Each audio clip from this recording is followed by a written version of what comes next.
Hey, Chad Peterman here, your host of the Can't Stop the Growth podcast, a show that advances the home services industry and beyond. In this exclusive series, I've joined forces with Camp Digital to bring you powerful learnings that advance you and your business in the realm of all things marketing. Together, we bring content that empowers you to build a positive, healthy workplace for you, your people, and your bottom line. So let me officially pass the mic to Camp Digital for today's episode, chock full of insights that you can take and apply to your growth. Now listen and grow. All right. At Camp Digital, we know that staying competitive is paramount. Whether you're a seasoned business owner or just starting out, this series provides you with the tools and knowledge to prepare and advance your home service business to thrive in this dynamic landscape. Today in our podcast, I have the pleasure of sitting down with Brigham Dickinson. He is the president of Power Selling Pros and founder of the Power Certification Program. It's a call handling training program that holds teams accountable to booking calls and creating wow experiences over the phone. Dickinson's company holds teams accountable with a combination of online training, call monitoring, regular one-on-one phone-based coaching, and in-person training, all supported by a vast library of pre-recorded calls that showcase best practices. This is an awesome podcast that you don't want to miss. Right now, more than ever, we're seeing a lot of companies that are struggling with leads. And one of the things they're doing is they're looking internally at their business and really looking into booking rates and what changes they can make internally. Can you let us know kind of how you work with companies at Selling Pros right now in this regard? So at Power Selling Pros, what we do is we train CSRs, dispatchers, and lead coordinators on how to take care of their customers over the phone. So what we do is we like to set an expectation. We sometimes do that via webinar. Sometimes it's just more convenient that way. But what we like to do is fly out in person, do an in-person training.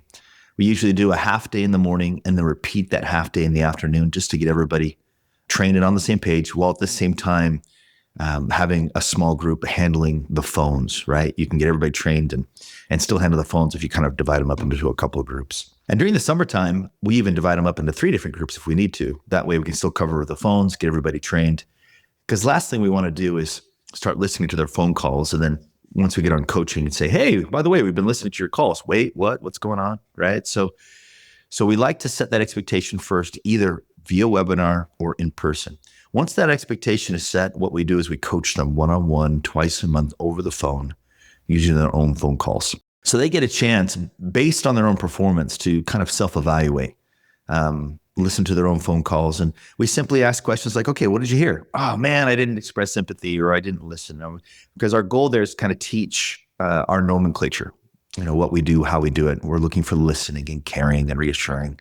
But we've got over 1,000 CSRs in our program. It's pretty amazing. 15 years ago, I was doing some digital advertising for a company, believe it or not. It was in 2008, so they couldn't hire me as an employee, but they would pay me for my sales. So I was a subcontractor. And one of my clients, his name is Troy Nearings of Nearings Plumbing and Heating here in Utah. And Troy didn't like the leads that were coming in. And in fact, he brought me in one day and he said, hey, your leads are no good. And I said, what do you mean my leads were no good? It was back when SEO and pay-per-click was still new. And they said, well, the people calling in just want a ballpark price. And I said, okay, they want a ballpark price on what? Well, on a system. Okay, so is that not what you do? Well, yeah, that's what we do. And I said, okay, then it's a lead. You should book that call. You should wow that customer. He said, yeah, but we're not having an easy time booking these types of calls. And I said, okay. So is it just those types of calls that are difficult? He says, well, no. Some call in wanting just to talk to a tech over the phone. Okay, well, that's also an opportunity. If they want to talk to one of your heating and cooling technicians, it's probably a lead. So whether it's, hey, I want to know what you charge to come out. I want to talk to a technician. I just need a ballpark price. These types of calls will come in and they didn't know how to book them. And so I said, look, let me train them. Let me train them on how to book these calls while these customers. And that way you can continue with the advertising. And so he said, sure, why don't you come on in? Because here's the thing, there weren't any other types of calls coming in. He didn't really have a choice. So I started training the CSRs, and his call conversions went up by like 20% in a month and a half. Next thing I know, I get a call from Tom Robichaud, the owner of Precision Plumbing Heating in Boulder, Colorado. And he says, hey, I hear you're working with Troy. And I said, yeah, I'm working with Troy. And he says, why don't you come train my team as well? Because we're getting the same types of calls. And I said, sure, let's do it. But I need to do your advertising. He says, well, I've got my advertising covered, but I'll pay you to train my CSRs. Next thing I know, this light bulb came up over my head. I was like, holy cow, I can have a business training CSRs.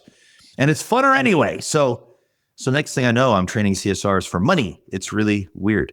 And then the two of them, Tom and Troy, it's amazing how this industry works. If you do a good job, everybody knows about it.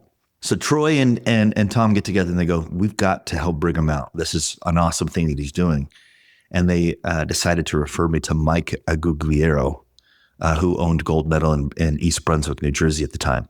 And so I got together with Mike and he said, look, if this works for me, I'm going to refer you to everybody. And sure enough, it worked for him and he started referring me to everybody. I started hiring all my friends, and Megan, I don't have a lot of friends. They all work with me. And we went from six CSRs to over 1,000 CSRs in our program now. It's a bit of a university. It takes about 1.5 years to complete. We put them through 4 levels of certification. By the time we're done, they're booking calls, they're wowing customers. What we do is really unique in that our goal is to take your CSRs and show them ways to make money staying in that seat. You know, one of the biggest problems we have with CSRs is that they don't stay there very long. They feel like it's the bottom of the totem pole. And there's a lot of reasons why they feel that way. It could be that after every technician training that occurs inside a contractor's office, the CSRs are coming in after the meeting and grabbing what's left of the bagels or what's left of the donuts or what have you. I don't know. It could be that sort of thing that makes them feel like they're second rate. But if we can show them ways to be actively engaged in the selling process. Now, let me explain that. We have clients that assign CSRs to 1 or 2 of their technicians. So each CSR or each dispatcher is kind of assigned to 1 or 2 techs. And what their job is in addition to booking calls, we want them to call out on the job and say, hey, how's it going? How's Bill doing out there? Or how did he do? So it's proactive, happy calls, as well as, hey, Bill's going to be out in about an hour. Be sure to ask him about such and such while he's there. I was looking at your notes. I noticed that your system's about 12 years old. You've gotten some great life out of it. Be sure to ask him about new systems while he's there, or be sure to ask him about financing while he's there. Or, hey, if you've got time, I can get you approved for financing right now. And so the intent here is to have the CSR play an active role in increasing average ticket. And so they're constantly working with the customer. They're part of the sales process, not just booking the call, but if they've got time, even calling out to their clients that they were booking yesterday or last week or what have you, just to stay in touch with them on a regular basis and play an active role with that technician to make it really easy for them to come in and say, hey, did you have a chance to talk about indoor air quality or about zoning or what have you? You know what? I was thinking about that. Your gal in the office did mention it. And so now they're playing an entirely different role in the selling process. So these are just some of the things that are super unique about Power Selling Pros versus your average company. An average company is going to have a CSR answer phones, and when the phones aren't coming in, that CSR is going to be doing collections or accounting or reading their favorite novel. Okay, that's not ideal, right? That's not what we want to do with our CSRs. Instead, we want them to be trained and incentivized to keep the dispatch board full and to keep customers completely emotionally engaged in the buying process. Now, let's talk about that ideal contractor. So number of CSRs, what's their current booking rate? What are some of the challenges that they're having? Like, who is that ideal customer?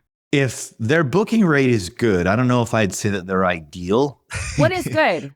Well, what is good? Great question. So let me answer that question by telling you what the industry average is without coaching, without training. According to Service Titan, it's 42%. Is that a raw booking rate? And when you say raw, what are you referring to, Megan? All calls coming in. Like, is it like a leads determined over 60 seconds? I know that's what Service Titan determines a lead. And that's exactly it. So industry-wide, we're looking at 42%. Now, anybody listening to this podcast is going to go, what the heck? That is way low. There's no way we're that low. So let's just work together on that. Let's just say that you are better than that. Okay. Let's say that you do book more than 42% of your phone calls. Let's say it's 60% instead of 42. Okay. If it is at 60%, let's say you're taking in 30 calls a day. Now I realize it's probably a whole lot more than 30 calls a day, but let's just do some simple math here. So you take 30 phone calls a day, you book 60% of those, that's 18 calls a day. And then let's say that your average ticket's $500. And if your average ticket is $500, now I realize that on a replacement call, your average ticket's going to be a whole lot higher than that, right? But on a service call, it may be less, it may be a little bit more, who knows? But for the sake of simple math, let's just say it's $500. Well, if you do the math on that, by the week, it's $9,000 in revenue. And then by each week after, let's say you take 52 weeks, there's 52 weeks in a year, you're basically looking at about just over 2 million, 2.2 million, right? In revenue. Hey, you're a $2 million shop. Congratulations. Now, if you book 85% of your calls, boy, that changes everything. Same numbers, right? Average ticket's $500. Your daily revenue is now $12,000 instead of $9,000. And you're making 3.3 million instead of 2.2 million. That's an extra $1 million in revenue. So call conversion is a really big deal. And our existing customers, they average at least 85% of their phone calls, and many of them book 100% of their calls. Now, in the back of your head, you might be thinking, well, how is that even possible? Well, we teach them to have the right mindset. And what I mean by mindset is, I don't know, when's the last time you read the book Green Eggs and Ham? So the cool thing about that book is that it demonstrates the type of mindset that you need to have. Okay. Sam I Am, he comes in on a dog. His customer doesn't even like him in the beginning. In fact, he says as much. He says, that's Sam I Am, that's Sam I Am. I do not like that Sam I Am. He hates the guy. Right.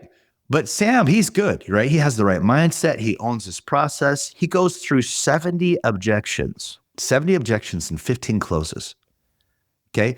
And don't be surprised by that. He's selling green eggs. They're green. And even the ham is green, right? But he has the right mindset and he owns his process. So if you have the right mindset as a CSR, you'd be surprised how much you can do. And so all we need to do is give them a tool set to wow that customer, book that call.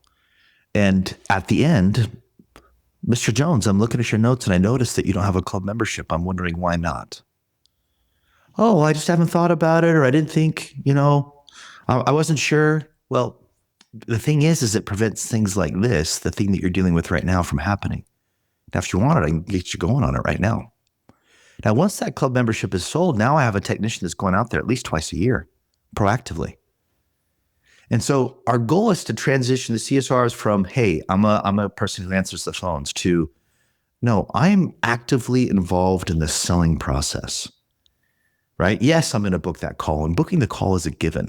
I want to create such a wow experience that by the time the customer hangs up, they're not calling anybody else. And as that technician's going out there, I want to call the homeowner and say, hey, Bill's coming out. He's fantastic. He's about 30 minutes away. You're in great hands. And then after Bill is done, hey, how was Bill? How was your experience with Bill? Oh, was it good? Fantastic. Did you get a club membership? You didn't? Why not? I'm telling you, this is really important. It prevents things like this from happening. We roll with it. Now, do we want to be all salesy over the phone? No, but you'd be surprised how powerful it is that when you've got a technician that's there in person, and you've got a gal over the phone that's super kind, super sweet, super nice. It's amazing how they influence the buying process and how they increase the average ticket when they're involved throughout. They feel more fulfilled. The technician is more successful. They all make more. Everybody wins. The customer is happy because they feel like they were really taken care of, right? They were coddled over the phone as well as in person by the tech. So what attributes do you think really, have you seen a common theme with really good CSRs? Yeah, they've got a good attitude. And they don't necessarily have to have industry experience. In fact, I'd rather them not. Sometimes we find out somebody's been working with another company that we admire for whatever reason. And we're like, oh, you've been working with so-and-so heating and cooling? Oh my gosh, and you want to work with us? Well, you're hired. Well, wait a minute.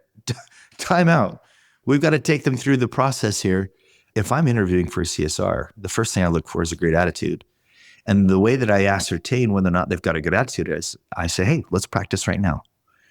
And don't worry, there aren't really any wrong answers. I just want to see how you respond to certain things. And so here's the greeting. I teach them the greeting. And then we just go over some scenarios. Hey, I've got a heating and cooling issue. It's really bad. It's really hot in here right now. And I just want to hear what they say, how they say it. Now, what am I looking for? I'm looking for active listening. I'm looking for empathy. I'm looking for them to reassure me that I've called the right place. Because every customer that calls in, they have 3 emotional needs. They need to feel understood. They need to feel cared about. And they need to feel reassured that they've called the right place. If those things come naturally, Megan, those are some of the things I'm going to be looking for in the beginning of that interviewing process. Also, I'm setting the expectation that we're a company that trains. We're a company that actually practices before we get on the phone. And it's just part of our culture. The reason why I bring that up, Megan, is because when companies hire us, it's usually because they've been listening to phone calls and they're really concerned about how they're being handled. And all of a sudden we're like this punishment. Oh, we're not doing a good job. So Power Selling Pros is now working with us. Well, whereas, man, if we could just make it part of their culture, oh my gosh. Yeah, we're going to invest in you. Exactly. We train technicians every week. We haven't been. Great. Yeah. And so here's what I do with business owners. I say, look, when you hire us, here's what I need you to do. I need you to go in, sit down with your CSRs and say, hey, you guys, this has nothing to do with you. It's actually me. I've been neglecting this department. I haven't been investing in it. And this is on me, and I apologize. And I'm telling you right now, I'm going to fix that. I'm going to make it right. And here's how I'm going to make it right. I've hired this third party. It's called Power Selling Pros. They're going to take care of you from here on out. And I would say that my ideal customer, in answer to your earlier question, they usually have at least a CSR or 2, but the average customer has 3 or 4 CSRs. And we also have companies that have 20 CSRs and 30 CSRs. I mean, we work with Horizon as well. They've got 100 cubicles in their call center. So we work with all sizes, but our average is about 3 to 4 CSRs, and the company's around 5 to 10 million. So Power Selling Pros, they put us on the right track. We still work with them. They're amazing at what they do. And they'll get you the coaching you need, because one thing I see with home service companies, call center is broken. And there's so much money left in the call center. You're not at a 90% booking rate, showing empathy on the phone, smiling on the phone, making sure they're having a better day after they got off the phone with you. And you need to call Power Selling Pros and see Brigham. Right now when we're looking at cost per lead and, people are spending a lot of money, Google prices are going up with pay-per-click and LSAs, and everything counts, right? So when I listen to phone calls, I see a lot of people unable to handle price of, if a customer wants a price over the phone, and of course we're not going to give them the price over the phone, but what are some of the 3 things, like if you were to sit down with a CSR team, what are like the top 3 things that you guys typically uncover right away why they're not booking calls? Yeah. So we take them from wherever they're at, call conversion wise, whether it's 42%, whether it's 60%. And we teach them how to handle the first 30 seconds of the phone call. And I'll just give you the 3 steps. And in fact, I alluded to them earlier. Customer has 3 emotional needs in the beginning of a phone call. They want to feel understood. They want to feel cared about. And they want to feel reassured they've called the right place. Okay, if you can take care of those emotional needs first, the rest of the call is going to take care of itself. So the ultimate outcome of the call, regardless of the call coming in, is determined by the first 30 seconds of that call. Okay, so let me give you an example. I want them to listen. I want them to care. I want them to reassure. Okay, so anybody that's listening to this podcast, this is where they start taking notes, right? Listen, care, reassure. I'm going to give you an application for each one of those principles. Okay, so listening, application number 1, tell me more. You ever watch the movie Grease, Megan? Yeah. Oh, yeah. Okay, tell me more. Tell me more. Look, this is very, very important. Customer gets on the phone. They say, hey, I'm looking for a ballpark price. Great. Tell me more about your situation. What's going on? Now we're talking about the situation itself as opposed to their perceived solution to the situation, right? Tell me more about your situation. What's going on? Well, I've got this air conditioner. It's blowing hot air. My gosh, that's terrible. What did I just do? I'm empathizing. So I listen, I empathize. My gosh, that's terrible. How long has it been doing that? Oh, last couple of days. Wow. So you've been in this heat for the last 2 days? Yes, it's not good. My mother-in-law's living with us. Can't go without AC. We really need it. Well, you've called the right place. I've just reassured them. Call the right place. We can help you. When would you like us out? Oh, this afternoon would be good. Now in the back of your head, you're going, how does that make sense? Well, the reason why it makes sense is because it's emotional, right? Whenever I get in front of people, I ask them a question. I say, guys, give me the most sensible car on the market. Just name the most economically sound car. And usually it's either a Camry, right? Toyota Camry, or a Honda Civic. And then I say, okay, guys, how many people in the room have a Honda Civic? And no one raises their hand. No one. And why is that? Well, the reason why that is because it's emotional. Okay. It's the emotion that drives. And then what we do is we take our logic to justify the emotion. So we look at a Volvo, or we look at an Audi, or we look at whatever, a Tesla, and we go, from an emotional standpoint, we go, oh my gosh, that would be so great, right?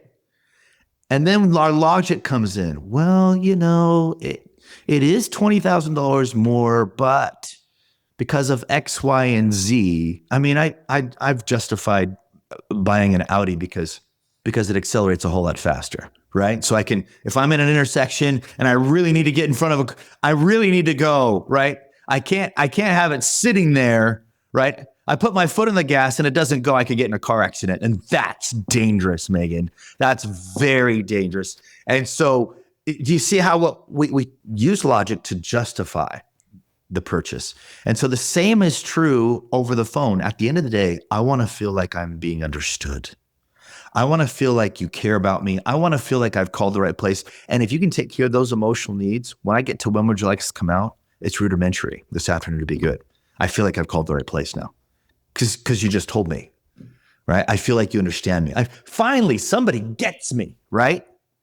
And so we take care of that first, and you'd be hey, I just want to talk to a technician. Great, we've got a lot of those. Let me make sure I'm sending out the right one. Tell me more about your situation. What's going on?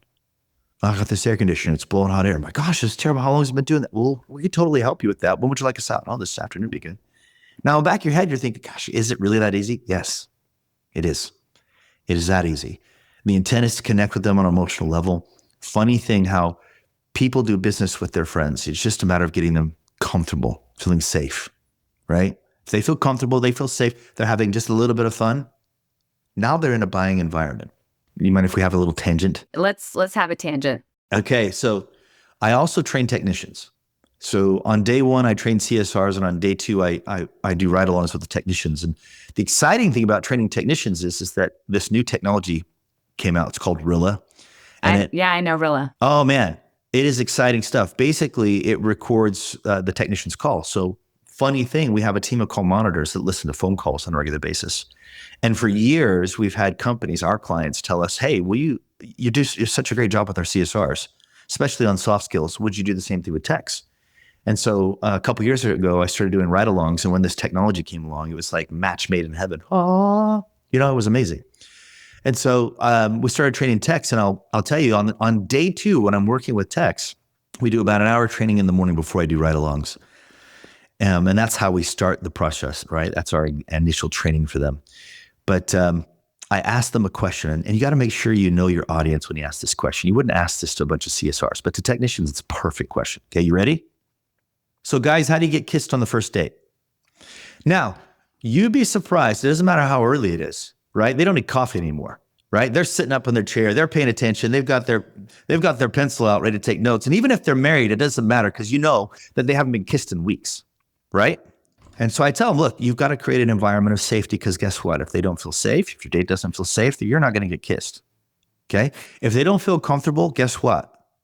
You're not going to get kissed. And if they're not having just a little bit of fun, you're not getting kissed, okay? Now, at some point, your technician, and really at least a smart alecky one, is going to say, wait a minute, you want us to kiss our customers?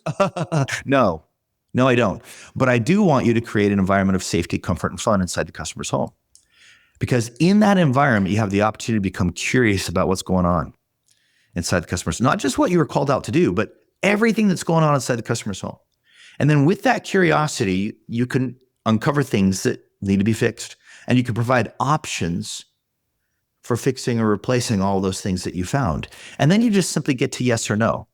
At this point, a technician goes, wait a minute, no selling?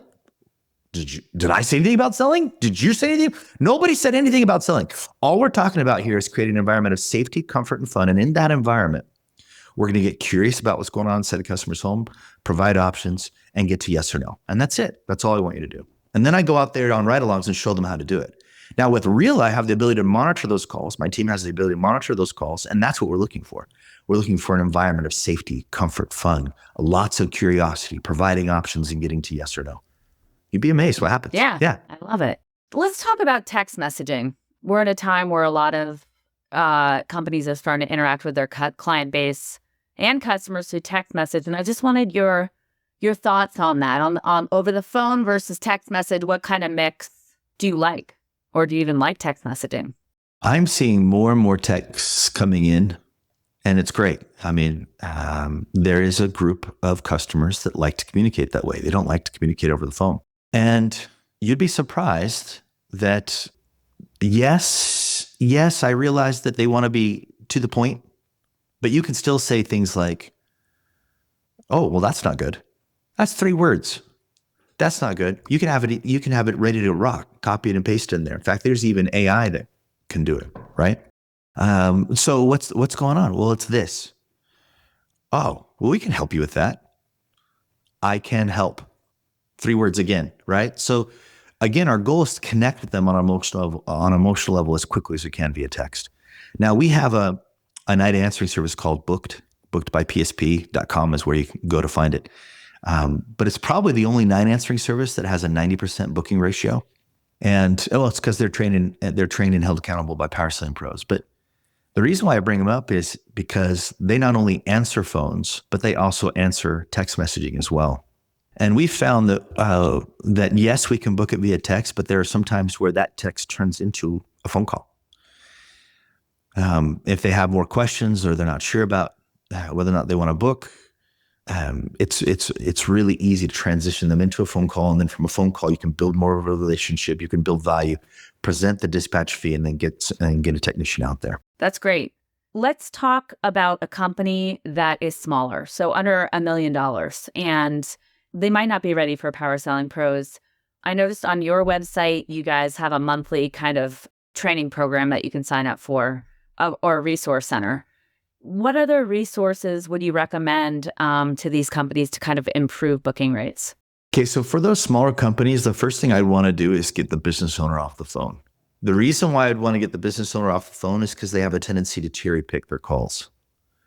Okay, not only that, when they're on a call, they get to the phone when they get to it.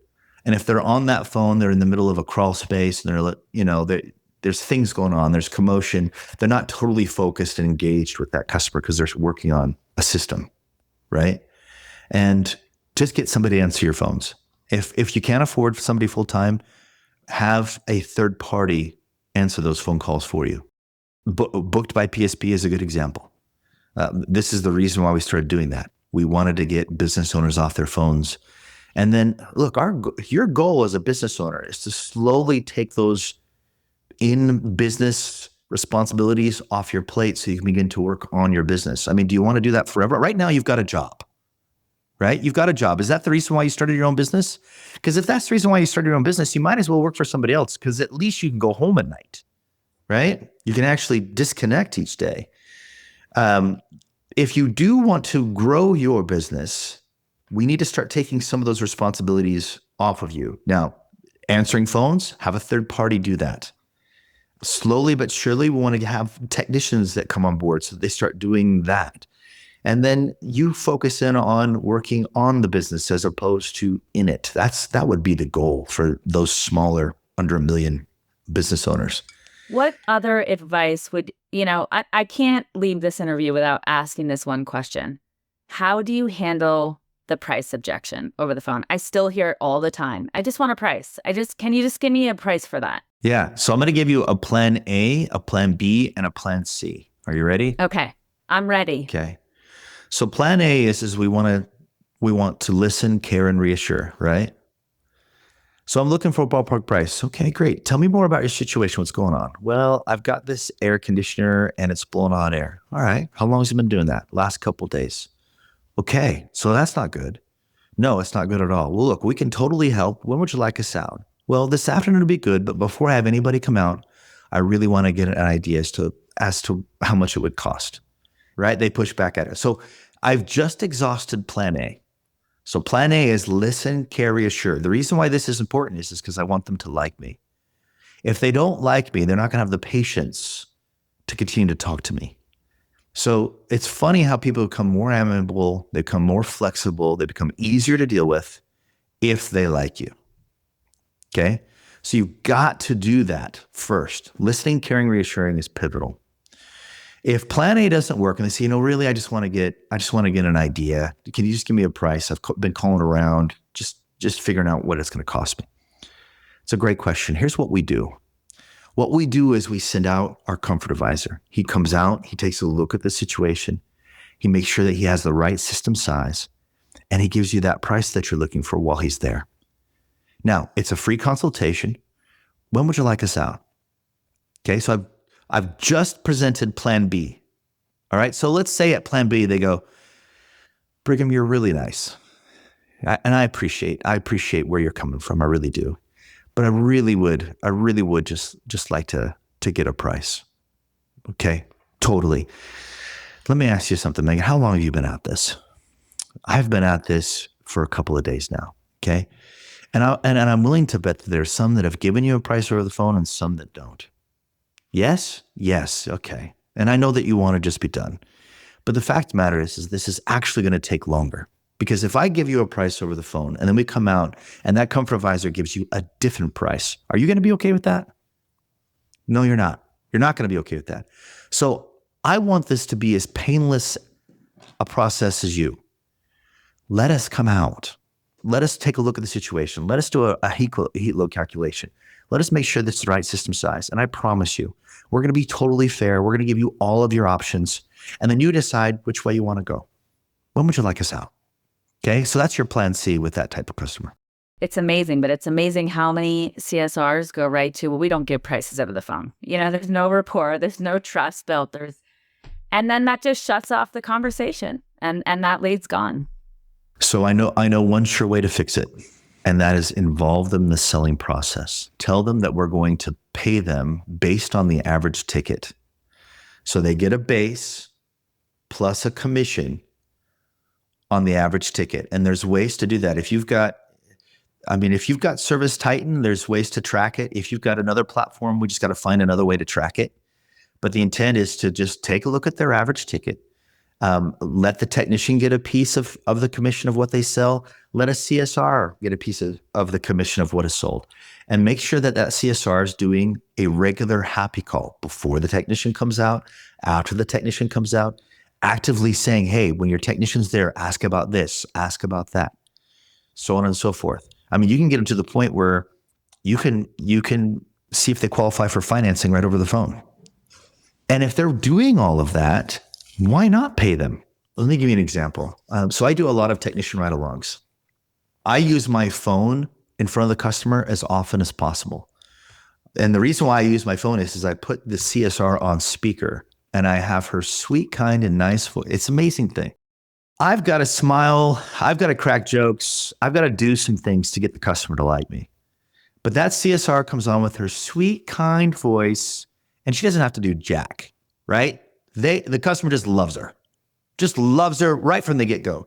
And so I'm going to use that voice. I'm going to throw her on speaker and I'm going to have that conversation right in front of the customer with her. So let me give you an example. I go into the customer's home with a technician, and this gal, she's Irish, and she brings that up right from the get-go. And she says, I don't want to be sold anything. I've already purchased the filter. I have a club membership with you. I just want you to come, take a look at the system, and switch out the filters. No problem. I can do that, right? So I go downstairs, and we're putting the filter in, and crazy thing, the filter's the wrong size. And the one that she's got in there is the wrong size. And so basically that filter is too big for the space.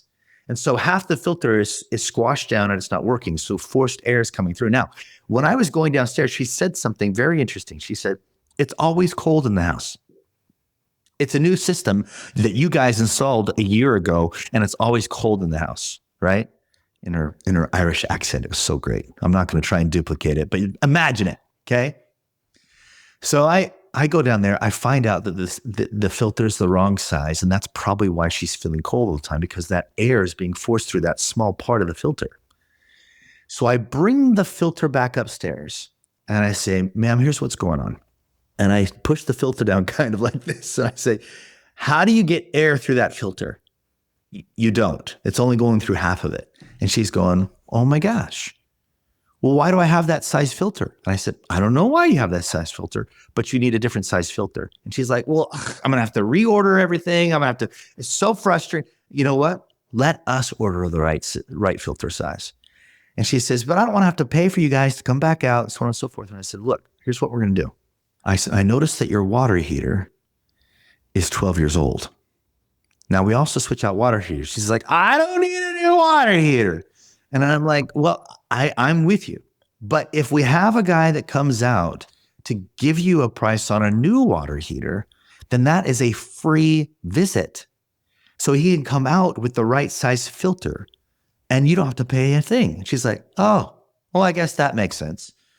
And she's like, well, I don't want to feel like I'm taking advantage of you. I'm offering it. It's my idea. You're not taking advantage.